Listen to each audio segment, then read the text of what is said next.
आशंका, यानी अगर बारिश हो जाएगी सर तो कुछ भी मतलब इससे तो सबकी छतें गिर जानी चाहिए सर। इतनी बारिश सिर्फ केवल एयरपोर्ट के ऊपर थोड़ी हुई है, सबके घरों में हुई है, सबके घरों की छत गिर जानी चाहिए इतनी बारिश में सर। नहीं गिरनी चाहिए, इतनी बारिश से छतें नहीं गिरनी चाहिए। जो टैक्सी ड्राइवर क्योंकि वहां बैठकर अपनी रोजी रोटी कमा रहा था सर, वो घर जाके अपने परिवार को चलाता, राम मोहन नायडू वहां पहुंच गए तो क्या वो टैक्सी ड्राइवर जिंदा हो गया क्या? नहीं कैसे जिंदा हो जाएगा? लेकिन सर जिसकी जान गई वो तो चली गई ना सर, उसके लिए क्यों नहीं जिम्मेदारी ले रहे हैं आप? मैडम या तो आपके कान खुले हुए नहीं है या तो हमको आप सुनने को तैयार नहीं है। आप हमारे ऊपर क्यों बरस रहे हो? आप अजीब बात कर रही हैं।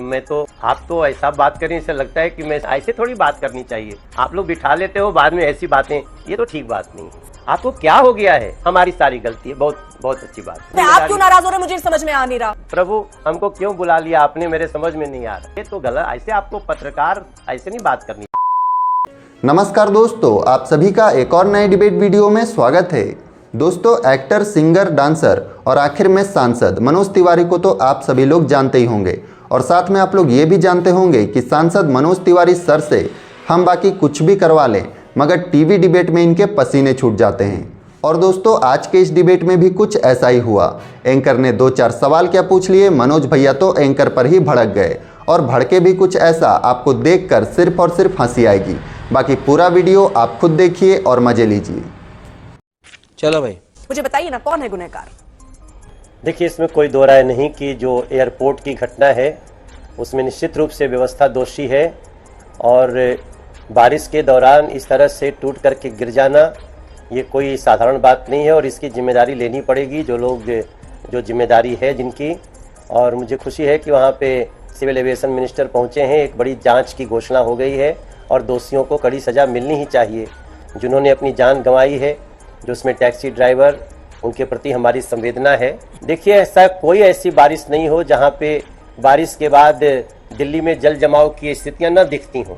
तो इसमें निश्चित रूप से जिनकी जिम्मेदारी है, जो 25 सालों से जिनके पास पीडब्ल्यूडी है, जिनके पास फ्लड के नाले हैं, उन लोगों को इसकी जिम्मेदारी लेनी चाहिए। जिनकी जिम्मेदारी जो है, अब एयरपोर्ट की जिम्मेदारी है तो सिविल एविएशन मिनिस्ट्री को लेनी है, और अगर दिल्ली में जल जमाव की है तो आम आदमी पार्टी सरकार को लेनी पड़ेगी। ठीक है, मैंने मान लिया कि यहाँ पर आम आदमी पार्टी को जिम्मेदारी लेनी होगी, लेकिन सर जो हादसा हुआ और एक की जान चली गई, उसमें व्यवस्था की जिम्मेदारी सिर्फ कैसे हो सकती है? हम तो 2 महीने से आपको वीडियो भेजता हूं, जब मैं नालों की सफाई न होने से, डिसिल्ट न होने से मैं खतरे दिखा रहा हूं। जी ठीक है। तब ये लोग पानी के लिए अनशन बैठे थे, जो पानी के लिए जिम्मेदार हैं। अब सबसे बड़ी बात है कि जो जिम्मेदार है वही इमरजेंसी मीटिंग तब करता है जब पानी सर पे आ जाता है। तो आज भी तो जगें, आज भी तो इसकी जिम्मेदारी ले आकर के, मुझे लगता है अभी थोड़ी देर में अभी बारिश को जिम्मेदार ठहरा दिया।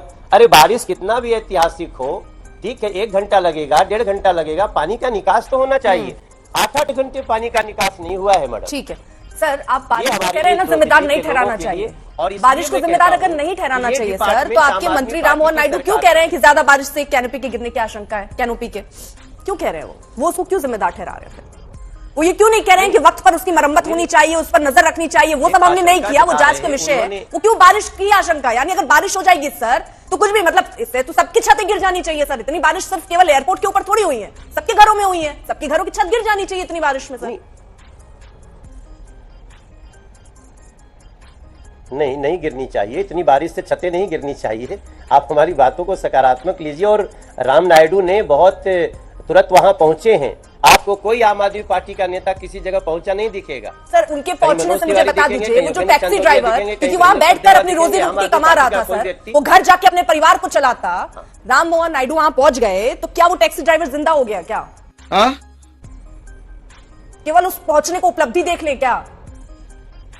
नहीं कैसे जिंदा हो जाएगा, बड़ा नुकसान है। तो उस बड़े नुकसान की जिम्मेदारी सर क्या केवल कमेटी बना के जांच करके कोई व्यवस्था इसके लिए जिम्मेदार है? 4 लोगों को आप सस्पेंड कर देंगे, लेकिन सर जिसकी जान गई वो तो चली गई ना सर, उसके लिए क्यों नहीं जिम्मेदारी ले रहे हैं आप कि मेरी सरकार जिम्मेदार है कि वहां पर हम ध्यान नहीं दे पाए? सर कितना रेवेन्यू आपको 4200 करोड़ रुपए सालाना दिल्ली एयरपोर्ट की कमाई है सर, टैक्स पेयर है, हम सब है जो ये पैसे भरते हैं सर। और हमें क्या मिल रहा है कि हम अगर एयरपोर्ट जाएं तो अपनी सुरक्षा अपनी खुद करें, कुछ भी हमारे सर पे गिर सकता है और हम मर सकते हैं।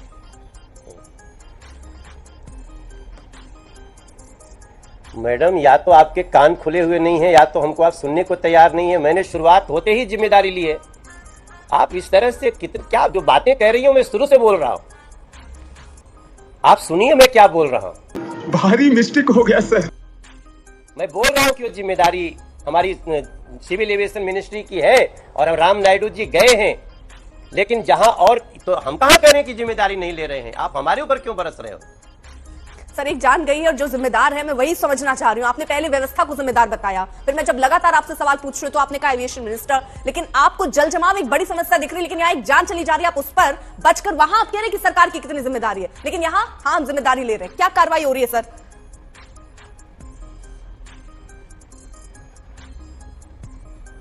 आप अजीब बात कर रही हैं। आप तो ऐसा बात कर रही हैं, ऐसा लगता है कि मैं सौरभ भारद्वाज से बात कर रहा हूं। आप जल जमाव को माफ करना चाहती हैं और बाकी जो जिम्मेदारी हम ले रहे हैं दूसरों को नहीं ले रहे। ऐसे थोड़ी बात करनी चाहिए। आप लोग बिठा लेते हो, बाद में ऐसी बातें पार्शलिटी वाली करते हैं, ये तो ठीक बात नहीं है। सर एक आप जान समझिए, गई है बहुत आज, गंभीर उस मुद्दा है जान पर, और इसीलिए मैं इसी शुरू से गंभीर उसको मसले कह रहा पर हूँ मैं गंभीर कि बात जिम्मेदारी करना हम चाह रही अपनी ले रहे हैं, लेकिन ठीक। जिसकी अरे तो मैं कहां उस पे मैं भाग रहा हूं, आपको क्या हो गया है। मैं शुरू से पहली बार वही कह रहा हूं, हम बहुत जिम्मेदार लोग हैं मैडम। ठीक है आप जल जमाव को आप बोल रही हैं कि उसकी हम बात ही नहीं कर, चलो छोड़ दो, हमारी सारी गलती है। बहुत बहुत अच्छी बात है, क्या बात है, सर, ये ऐसे गलती पार्सल मान नहीं लेने होना से कोई चाहिए। बहुत आप बड़ा एहसान बैठे नहीं है हैं ना वहाँ सर, एक तो जान चली आपको जाती है। हम मैं तो वो शुरुआत समझना में चाह कह रही रहे हूँ हैं कि सर, आप हमारी उसमें आप क्यों जिम्मेदारी- नाराज हो रहे हैं मुझे समझ में आ नहीं रहा। और आप क्यों कह रहे हैं सौरभ भारद्वाज वाली बातें मैं कर रही हूँ? अगर मैं आपसे सवाल पूछूं तो क्या मैं विपक्ष हो जाता हूं सर? नहीं, आप नहीं ना सर, मैं आपसे सिंपल, क्योंकि आपने पहले नहीं, आप व्यवस्था को वैसे- जिम्मेदार आप समझाया, वैसे फिर ही आपने बात कहा कर वहां रही हैं मंत्री ना। चला गया, हम यानी जो बहुत शुरू बड़ी में बात कह हो रहे गई हैं। कि वहां मंत्री पहुंच गया। इससे बड़ी बात तो कुछ हो ही नहीं नहीं। सकती। लेकिन आप ये जिम्मेदारी नहीं देख रहे हैं कि इतनी बारिश में अगर ऐसी सिविल घटना हो जाती एविएशन है, एक मिनिस्ट्री ये शख्स खत्म हो व्यवस्था- जाता है, 42 करोड़ रुपए सालाना दिल्ली एयरपोर्ट की कमाई है, टैक्स पेयर वो पैसा चुका रहा है, तो हम क्या अपनी सुरक्षा उम्मीद नहीं कर सकते सर? ये इतनी छोटी सी उम्मीद भी हमें नहीं रखनी चाहिए क्या? उसके लिए भी क्या हम स्वतंत्र नहीं है क्या? तो हम आपकी बात से कहां डिफर कर रहे हैं? हम आपकी बात से कहां डिफर कर रहे हैं? आप लेकिन जल जमाव को आप सोच रहे हैं कि उसकी बात हम क्यों करें? ठीक है चलो सर, ठीक है, इसमें मत देखिए करो। राजनीति हो रही है, ठीक। आप खाली इसी की बात करिए, बाकी सब ठीक है, कोई बात नहीं। तो मतलब ये अच्छा, इतनी हम हल्की जल बात है कि जमाव हमें की उसमें भी बात बात कर करें तो लेनी चाहिए। राजनीति आप सब प्रभु हमको क्यों बुला लिया आपने, मेरे समझ में नहीं आ रहा। नहीं, ये तो गलत, ऐसे आपको पत्रकार ऐसे नहीं बात करनी चाहिए। मनोज आपको जी, सारी समस्याओं आज जो को घटना समझना जहां चाहिए। आपकी जिम्मेदारी बनती है सर, हम उसको जिम्मेदारी मैं ले रहे समझना हैं, चाह उसको रही थी। देखना बाकी जो चाहिए। दूसरी मैं जिम्मेदारी तो- है जल जमाव की, जिसकी क्योंकि आपकी एनडीएमसी की भी बनती है, आपने उसको टापू के तौर पे बता दिया और अपनी जिम्मेदारी से आप पल्ला झाड़ते नजर आए कि वो तो उनकी जिम्मेदारी है। खैर बहुत बहुत शुक्रिया मनोज जी। इतना छोटा पहले कभी नहीं हुआ होगा। तो दोस्तों आज के लिए बस इतना ही। उम्मीद है आपको यह डिबेट वीडियो पसंद आया होगा। इसी के साथ इस पूरे वीडियो में सांसद मनोज तिवारी के बौखलाहट पर आपकी क्या प्रतिक्रिया है, हमें नीचे कमेंट कर जरूर बताएं। साथ ही अगर आप हमारे चैनल पर नए हैं तो प्लीज़ वीडियो को लाइक करके चैनल को सब्सक्राइब कर लें।